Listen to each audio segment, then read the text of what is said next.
நான் கையெழுத்து வாங்கிட்டு போட்டேன். இப்ப மறுபடியும் ஒரு ஏக்கரை அதுல அடிங்க தண்ணியை குடிச்சிட்டு வந்து தானே அடிக்கிறாங்க. என் பேரு சந்திரகாசன்.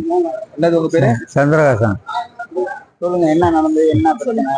ஒன்றும் இல்லையா, இந்த நிலத்தான் என்ன உடம்பு சரியில்லைன்னு சொன்னேன். உடம்பு சரியில்லைன்னொன்னே வாடா ஆஸ்பத்திரிக்கு என்ன போகணும்.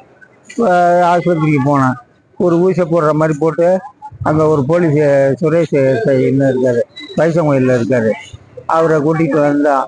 அவரை கூட்டிகிட்டு வந்து கையெழுத்து போடுறியா இல்லைடா அப்படின்னு மிரட்டுறான்னு. மிரட்ட இல்லைன்னா சுடுகாட்டுக்கு தான் போகணும், உப்பனாத்தங்கரை பக்கத்தில் இருக்கு, அங்கே தான் போகணும் அப்படின்னாருன்னா நான் கையெழுத்து வாங்கிட்டு போட்டேன். இப்ப மறுபடியும் ஒரு ஏக்கரை அதுல அடிங்க தண்ணியை குடிச்சிட்டு வந்து தானே அடிக்கிறாங்க. அடிச்சு பூஜை கையில ஏத்துறாங்க.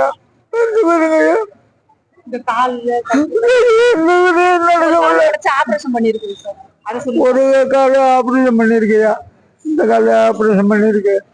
இந்த காலையே அடிச்சுட்டாங்க. அடிக்கிறாரு இல்லைன்னாலாம் ரீச் பண்ணி கொடுக்கல. இல்லை இன்னும் ஒரு ஏக்கர் ரீச் பண்ணி வாங்கிட்டான். ஒரு ஏக்கர் இருக்குல்ல, அதையும் ரீச் பண்ணி கொடு, இல்லைன்னா உனக்கு சோறு கிடையாது. எத்தனை பசங்க? 3 பையல. மற்ற பசங்க கேட்கலையா? அவனும் எல்லாம் ஒருத்தான் கேடி பயிலா போயிட்டான். அவன் கோயம்புத்தூர்ல எங்கேயோ கிடக்கிறான், ஒயின் ஷாப்பில் கிடக்கிறான். ஒருத்தான் உடம்பு முடியாத ஆளுங்க பிரிச்சு இருக்கான், அவன் தனியா இருக்கிறான். வேற யாரும் இல்லைங்க. இவன் பார்த்தா எரும மாடு மாதிரி இருக்கான். உங்களெல்லாம் நீங்க கட்டி பிடிச்சா கூட பிடிக்க முடியாது, அந்த அளவுக்கு இருக்கான். எங்க அப்பா பேரு சந்திரகாசன், அம்மா பேர் ராசம்மா. நாங்க கூட பிறந்தவங்க 5 பேரு. பெரிய அண்ணன் பேர் முருகானந்தம், என் பேர் ராதிகா, ராதா, ராஜாராமா, ஸ்ரீராமு. இந்த ஒரு பையனுக்கு மட்டும் இந்த கல்யாணம் ஆகல சார். அந்த பையன் ராஜாராமா அடிச்சு விரட்டி விட்டான் சார் அந்த பையனை. எங்க பெரிய அண்ணன் வந்து முருகானந்தம் தனியா இருக்கிற. அப்படி அந்த அண்ணனுக்கு சுகர் கொஞ்சம் சார், அது கொஞ்சம் பயந்து சுகமும் இருக்கும். அது இடத்தையும் இந்த ராஜாராமங்கிறவன் எழுதி வாங்கிட்டான் சார், குடியிருக்கிற இடத்தையும் எழுதி வாங்கிட்டான். அப்பா டெய்லி அது பேர்ல உள்ள சொத்தை எழுதி சொல்லி சித்திரவதை பண்ணோடனே கூட்டி ஒரு காலை உடைச்சிட்டான். அதனால உடைச்ச உடனே என்ன திருச்சி நான் லவ் மேரேஜ் பண்ணிக்கிட்டேன் சார். நாங்க வந்ததில்லை. பக்கத்து ஊருக்காரங்க கொண்டு வந்து என்னை விட்டு ஆப்ரேஷன் பண்ணி விட சொன்னாங்க. நான் ஒரு காலம் ஆப்ரேஷன் பண்ணி விட்டு 2 லட்ச ரூபா செலவு பண்ணி ஆப்ரேஷன் பண்ணி விட்டு சீர்காழி போலீஸ் ஸ்டேஷன்ல வந்து கம்ப்ளைண்ட் கொடுத்தேன் சார். 1வது மாசம் ஜனவரி மாசம் கம்ப்ளைண்ட் கொடுத்துட்டு அங்க வந்து எஸ்ஏ சுரேஷ் சார் வந்து வைத்தியர் சோமையில வேலை பார்க்குறேன். அவங்க மூலயமா கேஸ் ஒண்ணுமே எடுக்காம எங்க மேலேயே திருப்பி விட்டு எங்களை இது பண்ணி அனுப்பிச்சிட்டாங்க. அதுக்கப்புறம் அப்பாவை புடிச்சு வச்சுக்கிட்டா சார். ராஜாராம புடிச்சு வச்சுட்டு என்னை அடிச்சு விரட்டிட்டான். ஊருக்குள்ள வந்து எனக்கு புளிய மரத்து கட்டையில அடிச்சு விரட்டா சார். அதுக்கப்புறம் அப்பாவை கூட்டிட்டு போய் ஆஸ்பத்திரி கூட்டு போறேன்னு சொல்லி 1 ஏக்கர் நிலத்தை போயிட்டு ஊசி போறேன்னு சொல்லி கூட்டிட்டு போய் ஏமாத்தி 1 ஏக்கர் நிலத்தை சுரேஷ் சார் தான் சார் அதெல்லாம் பண்றாங்க.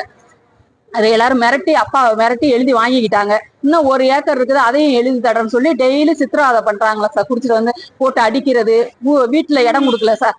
ஊராட்சி ஒன்றிய நடுநிலை பள்ளி பஞ்சாயத்து போர்டுல தான் சார் அப்பா டெய்லி தூங்குறாரு. அப்பா அண்ணன் வீட்டுக்கு போனாலும் அங்கேயும் இப்போ அடிக்கிறதுனால பயந்துகிட்டு இங்க பொது இடத்துல இருக்கிறாரு.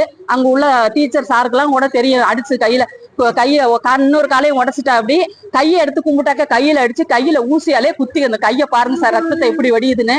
கால்லாம் முட்டியெல்லாம் பேர்ந்து போச்சு சார். அங்க ஊருக்காரங்க போனை போட்டு எனக்கு சொன்ன உடனே நான் அங்க கலெக்டர் ஆஃபீஸுக்கு அங்க இருந்து அங்க ஊருக்குள்ள போனா என்ன அடிக்கிறதுனால நான் கலெக்டர் ஆஃபீஸ் கிட்ட இங்க நேரடியா இப்படியே வந்து கூட்டிட்டு வந்து இப்ப மனு கொடுத்துருக்கேன் சார். இதுக்கு ஒரு நல்ல தீர்வு நீங்க தான் கொடுக்கணும். மனைவி வந்து அவன் ராஜாராமன் கிட்ட தான் சார் இருக்காங்க. அவன் தான் அப்பாவை கவனிக்கிறது இல்ல சார். சொத்தை எழுதி கொடுத்ததுல இருந்து கவனிக்கிறது இல்ல, விரட்டி விட்டுட்டாங்க. அவங்க பஞ்சாயத்து போர்டுல தான் இருக்கிறாரு 18 நாளா. அங்க உள்ள கிராமத்து மக்கள் எல்லாருக்குமே தெரியும், அடிச்சது கூட எல்லாருக்குமே தெரியும், டெய்லி அடிக்கிறது தெரியும் அங்க உள்ளவங்களுக்கு. அவங்க போன் பண்ணி சொல்லிதான் சார் நான் இப்ப வந்து கூட்டிக்கிட்டு கலெக்டர் ஆஃபீஸ் கிட்ட மனு கொடுத்து இதுக்கு ஒரு தீர்வு வேணும். அப்பா மேல இனிமே அவன் கையை வைக்க கூடாது சார். அவரோட நிலம் அவருக்கு திரும்ப கிடைக்கணும். கடைசி வரைக்கும் யார் அவரை வச்சு காப்பாத்துறாங்களோ, அவரை பாத்துக்கிறாங்களோ, அவருக்கு அப்பா மனசார அவர் பண்ணி கொடுக்கணும்.